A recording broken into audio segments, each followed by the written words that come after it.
grazie quindi all'Istituto Veneto di cui sono socio corrispondente, e inizierò anche subito mostrandovi questa figura che risulta dal lavoro che abbiamo iniziato molti mesi fa e che mostra le vie di Covid-19 in Italia, diciamo verso marzo, febbraio-marzo.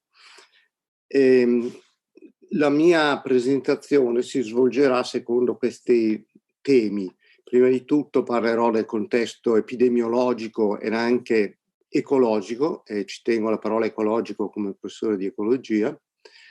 Poi vedremo le caratteristiche della malattia e i dati disponibili e poi passerò ai modelli, agli scenari e infine alle conclusioni. Per quanto riguarda i modelli, illustrerò essenzialmente quello che è stato il nostro lavoro. Nel tempo a disposizione non posso certo dedicarmi ad una recensione completa di tutti i modelli che sono stati presentati, che sono innumerevoli. Credo che non sia mai visto una tale concentrazione di lavori sulla letteratura, sia di tipo scientifico, sia anche di tipo, chiamiamolo, divulgativo, sia anche in questi archivi temporanei che ormai vengono citati quotidianamente. Il contesto, ma prima di passare al contesto, lasciatemi dire che il lavoro che abbiamo fatto è stato un lavoro di squadra e queste sono le persone che hanno lavorato, abbiamo lavorato benissimo tutti insieme. Con queste persone ho a frequentazioni da lungo tempo sull'argomento malattie e quindi il lavoro da noi intrapreso è stato un lavoro che in qualche maniera è stato anche basato sulla esperienza di molti lavori passati. Una prima cosa che vorrei dire, che ritengo molto importante, è la seguente. Qualche volta si sente dire ma in fondo Covid-19 non è diversa da altre tante malattie infettive che ci sono in giro per il mondo. La risposta no, in realtà non è così. Vedete qui l'andamento delle cause di morte nel mondo. Le statistiche sono fino al 2017, ma per il 2018 e 2019 non cambiano molto. E vedete che il tributo che bisogna pagare alle malattie infettive è dell'ordine di 8 milioni di morti all'anno, ma in meno di un anno Covid-19 ha reclamato più di 1.400.000 persone, e molti di noi ogni giorno si collegano al sito della Johns Hopkins University, che mette a disposizione i dati quasi in tempo reale che vengono forniti, e quindi questo collego in questo momento, come vedete, la conta purtroppo di 1.444.000 morti, con un andamento giornaliero che, come vedete, è adesso purtroppo ancora in crescita, e quindi la malattia è sicuramente una malattia preoccupante, non è una malattia da prendere sotto gamba. Ma ci tengo a dire anche un'altra cosa.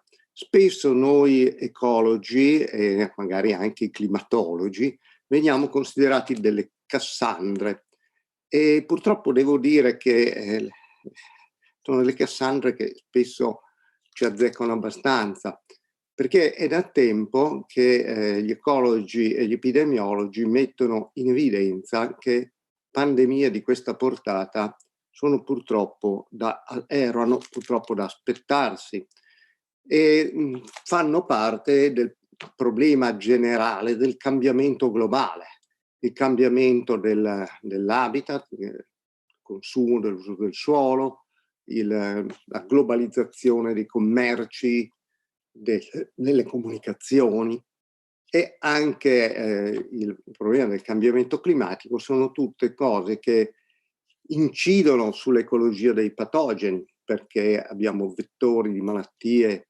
che una volta erano endemici solo in certe zone del mondo, ma adesso li troviamo in molte altre zone del mondo, perché molto facilmente patogeni come virus vengono trasportati a migliaia di chilometri di distanza con la globalizzazione delle comunicazioni. E a parte le malattie infettive, tenete presente che ad esempio i cambiamenti climatici implica anche un cambiamento di condizioni, ondate di calore per esempio, che hanno delle grosse influenze anche su malattie non infettive.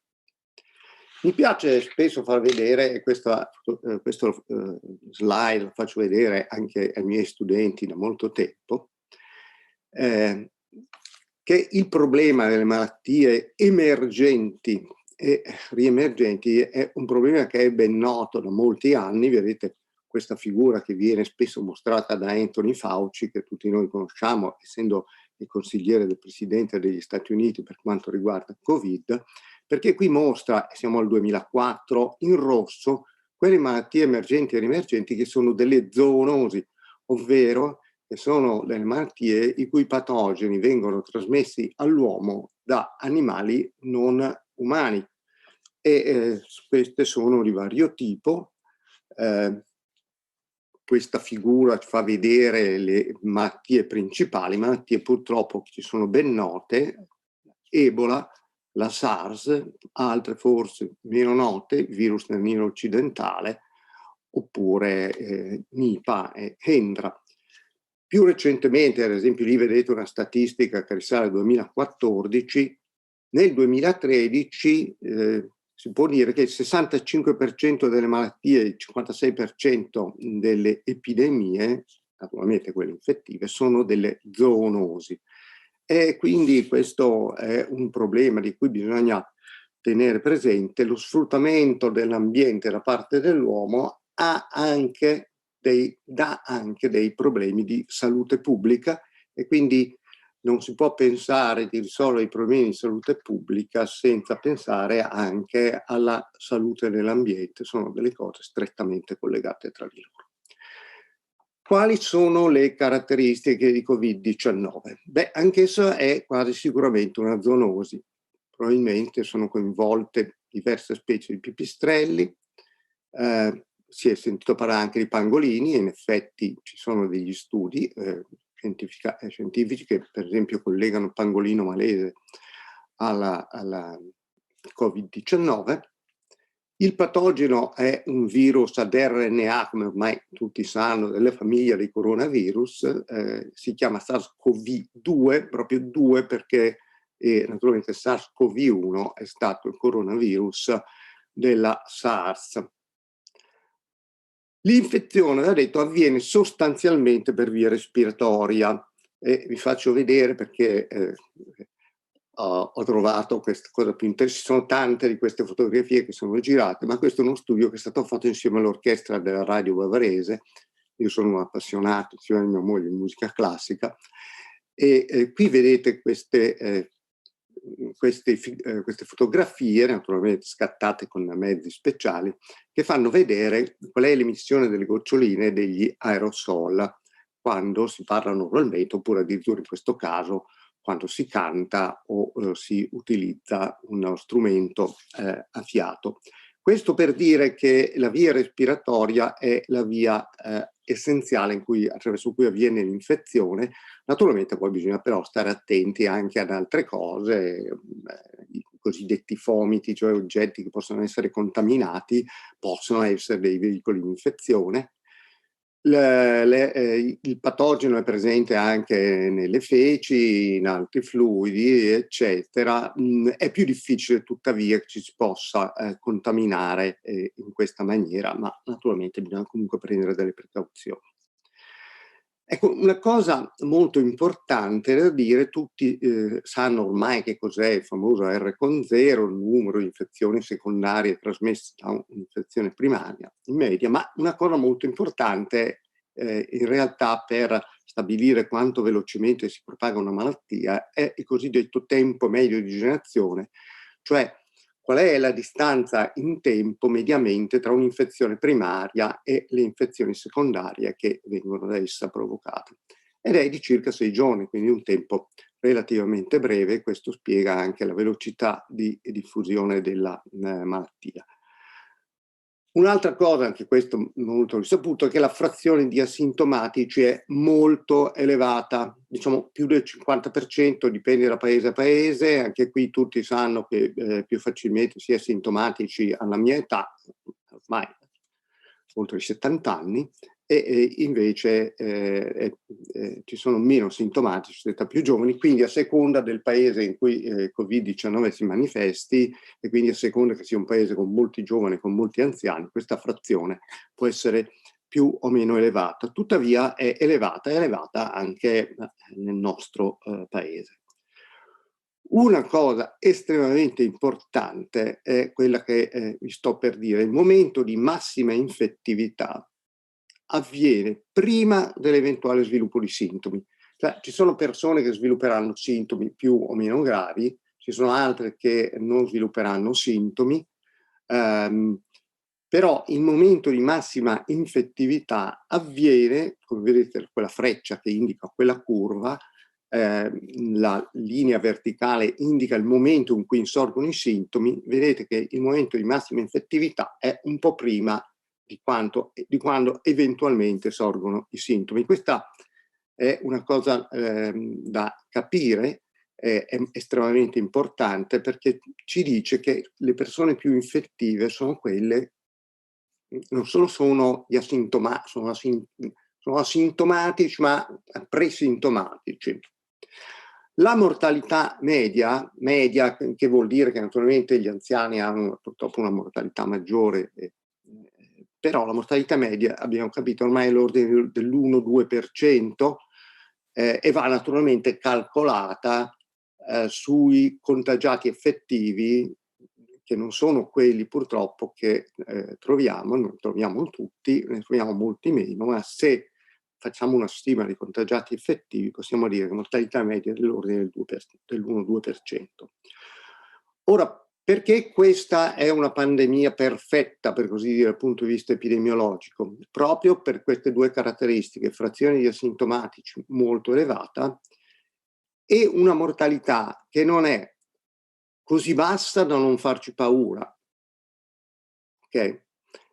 Ma non è anche così alta, come nel caso dell'Ebola, da svuotare, per così dire, il serbatoio degli infettivi molto rapidamente, e quindi da rendere questa malattia poco veloce nella propria trasmissione, proprio perché il serbatoio degli infettivi si svuota. Venendo ai dati, devo dire che mai come per questa malattia i dati sono stati resi disponibili in tempi relativamente brevi. E ad esempio, se noi andiamo qua, vediamo, questi sono i dati italiani che vengono resi a disposizione. Va solo detto tuttavia che questi non sono tutti i dati che convergono, per così dire, alla centrale, alla Protezione Civile o all'Istituto Superiore di Sanità. Sono solo alcuni dati selezionati, e che sono quelli che sono tra l'altro normalmente disponibili ogni giorno. La situazione dei dati non differisce molto da paese a paese. Anche in molti altri paesi i dati sono disponibili ad alcune istituzioni, ma non a tutti i ricercatori che vogliono fare ricerca. Venendo a quello che abbiamo sviluppato, vi faccio prima di tutto vedere, sperando che parta rapidamente,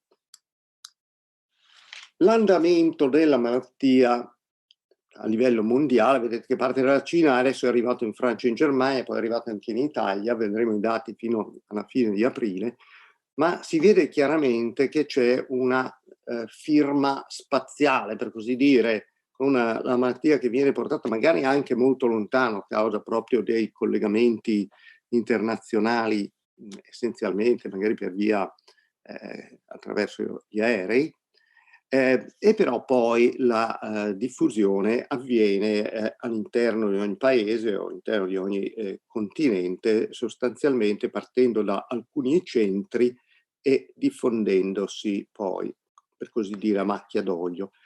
E questa caratteristica naturalmente è anche una caratteristica che è stata tipica dell'Italia. Qui vedete l'andamento del rapporto casi confermati e popolazioni a partire dal fine febbraio e andando avanti per marzo, ed è stata la caratteristica che ha catturato la nostra attenzione come ricercatori, soprattutto perché avevamo avuto in passato una grande esperienza proprio nello studio della dinamica non solo nel tempo ma anche nello spazio di altre malattie infettive. Ed è per questo che quindi abbiamo messo in funzione, per così dire, la nostra capacità di ricerca, e questo ci ha portato verso gli inizi di aprile a sottoporre un primo articolo sui Procedure National Academy of Science, in cui abbiamo esaminato essenzialmente i dati fino al 25 marzo e poi abbiamo fatto degli scenari passati. Cito che l'articolo è stato online il 23 aprile per farvi capire la relativa tempestività con cui siamo riusciti a produrre questo tipo di modello. Dico anche che verso il 15 aprile, vado a memoria, o quando ormai sapevamo che l'articolo era accettato, abbiamo messo a disposizione un preprint e l'abbiamo anche inviato all'Istituto Superiore di Sanità.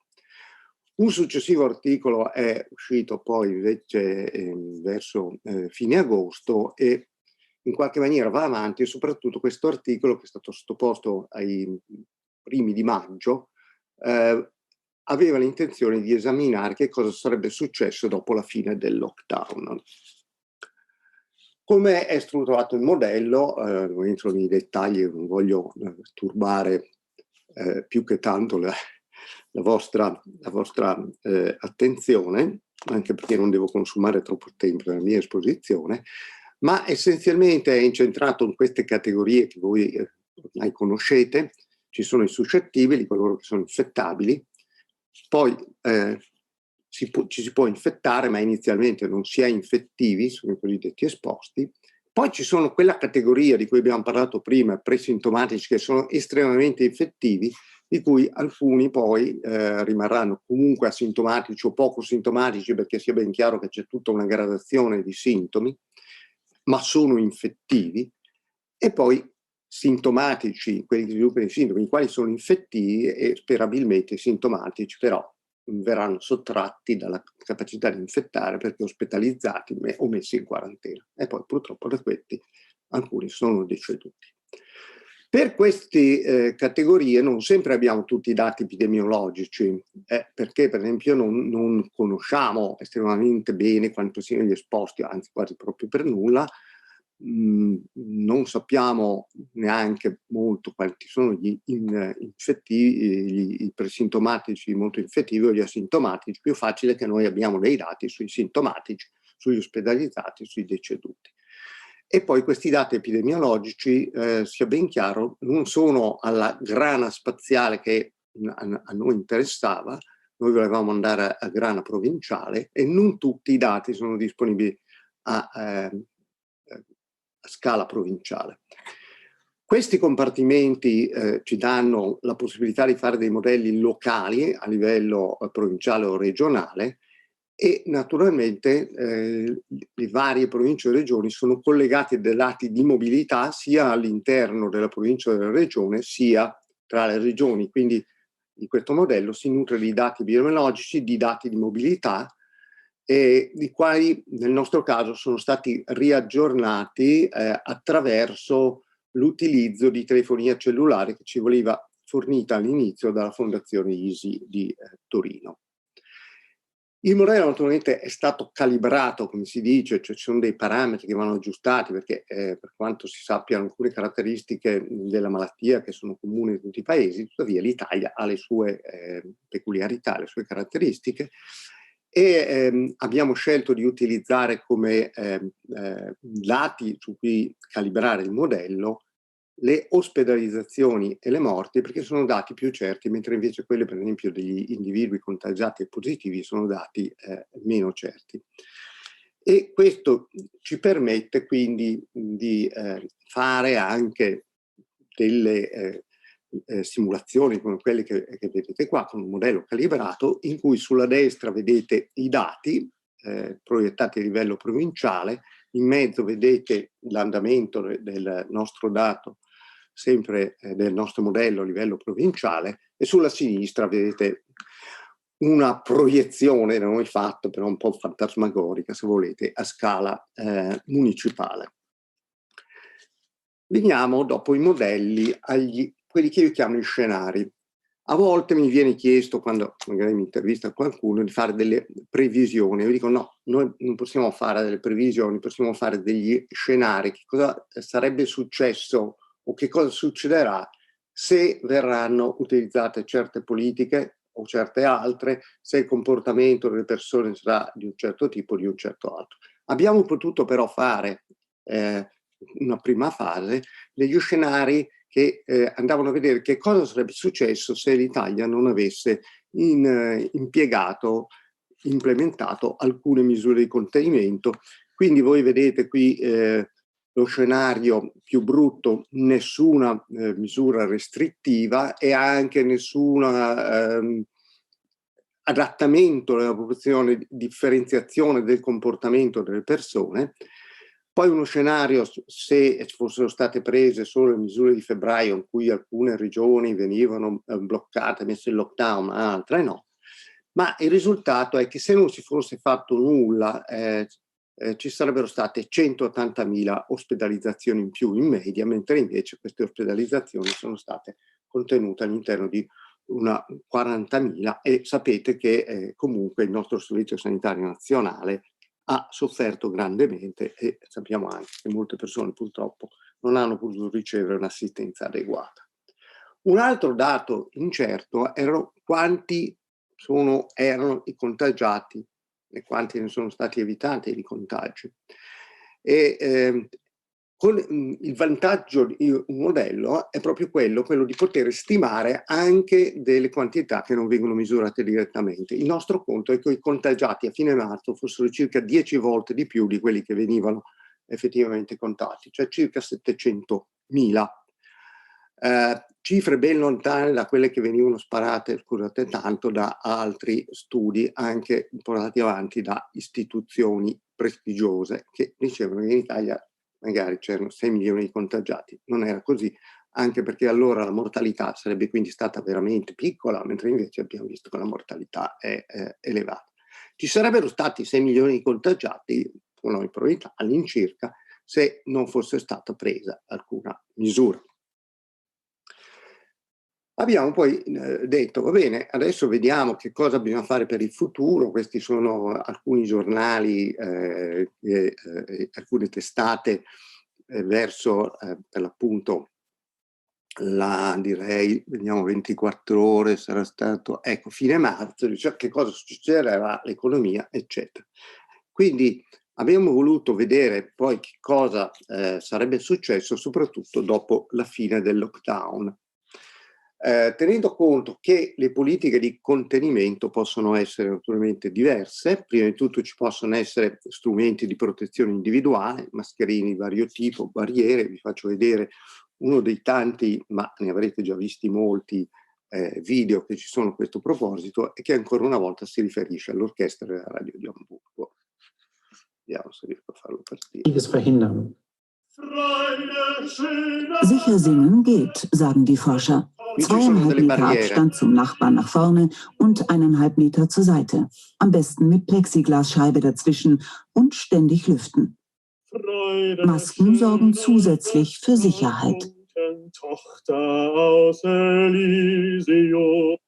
Una mascherina chirurgica è una barriera, una piccola barriera, come vedete, davanti a questo cantante.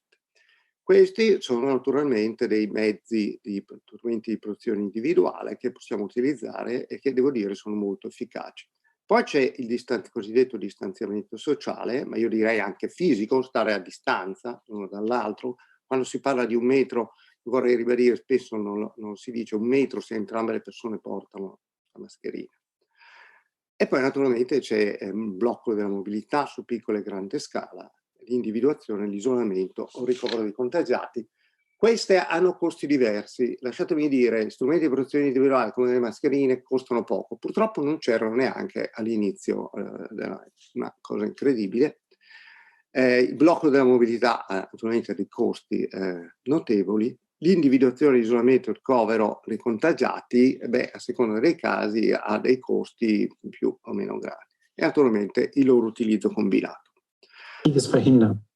Ecco, gli scenari che noi abbiamo fatto, e questo è quello che abbiamo fatto, l'articolo l'abbiamo mandato agli inizi di maggio, direi, il lockdown è finito il 4 maggio, e noi diciamo, non possiamo dire che cosa succederà esattamente, ma facciamo degli scenari di base, se la trasmissività dell'infezione continuasse ad essere quella che è stata durante il lockdown, oppure con infettività aumentata del 20%, oppure con infettività aumentata del 40%.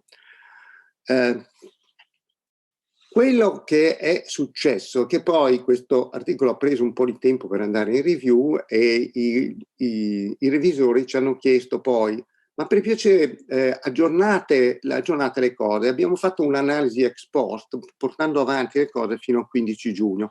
Questo è interessante, perché questo vi fa vedere che effettivamente l'Italia è andata avanti virtuosamente. Questo, vedete, è lo scenario in cui la trasmissione della malattia andava avanti come se fosse stato nel lockdown, e l'Italia si è comportata più o meno con questo scenario di base, però purtroppo solo per questi mesi.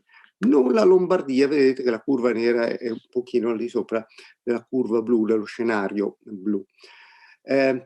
Quindi queste analisi ex post intanto ci dicono che il modello funzionava, perché non abbiamo ritarato il modello, abbiamo visto come andavano avanti le cose, e quindi in certo senso il modello è stato validato.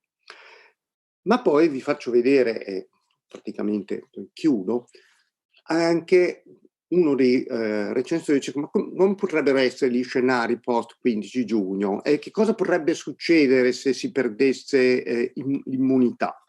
E qui vedete quindi alcune delle nostre ipotesi che facevamo, e questi sono gli andamenti con l'idea che l'infettività ritornasse ai livelli di marzo in corrispondenza del 1° settembre, e noi avevamo poi ipotizzato un nuovo lockdown al 1° ottobre, che in realtà non si è verificato, perché poi il lockdown, come sapete, è stato invece implementato molto più tardi. Questo è un andamento con perdita di immunità, che tuttavia è un evento perlomeno che potrà, è un scenario che potrebbe avvenire magari tra un anno, ma per adesso, grazie al cielo, non sembra esserci perdita di immunità, e questo invece erano gli scenari senza perdita di immunità, ma con lockdown al 1° di ottobre. Chiudo qua per dire che quindi questi modelli spaziali, questi modelli che si sviluppano, sono utili. Che siano spaziali è importante, perché se si vogliono differenziare le misure anche a grana spaziale fine, si parla per esempio di differenziare le province dalle regioni e così via, bisogna avere questo tipo di modelli. È possibile con questi modelli stimare l'impatto delle strutture sanitarie nell'ipotesi di attuare diverse misure di contenimento. Sarebbe tuttavia necessario fare modelli integrati. Vi dico subito che ci sono e sono stati sviluppati diversi altri modelli, magari in diversi contesti nazionali, in cui si dovrebbe tenere conto anche della struttura per età, della struttura dei contatti sociali. A quanto so, l'Istituto Superiore di Sanità sta sviluppando modelli di questo tipo, che però andrebbero integrati anche con modelli spaziali. Sarebbe auspicabile di fare, e questo forse a livello delle organizzazioni mondiali, un'analisi a varie scale spaziali, tipo quello, prendo come esempio i modelli climatici globali, che però naturalmente sono su una scala temporale molto più lenta, in cui si fanno dei modelli globali, su questi modelli globali si innestano poi dei modelli nazionali, su cui si innestano dei modelli regionali. E infine dico che la disponibilità dei dati è per certi versi incredibile da una certa parte, però una buona parte dei dati, e non sto parlando dei dati non anonimizzati, sto parlando di dati anonimizzati, non è disponibile al ricercatore comune, e quindi è per noi un fattore limitante. Vi ringrazio per l'attenzione.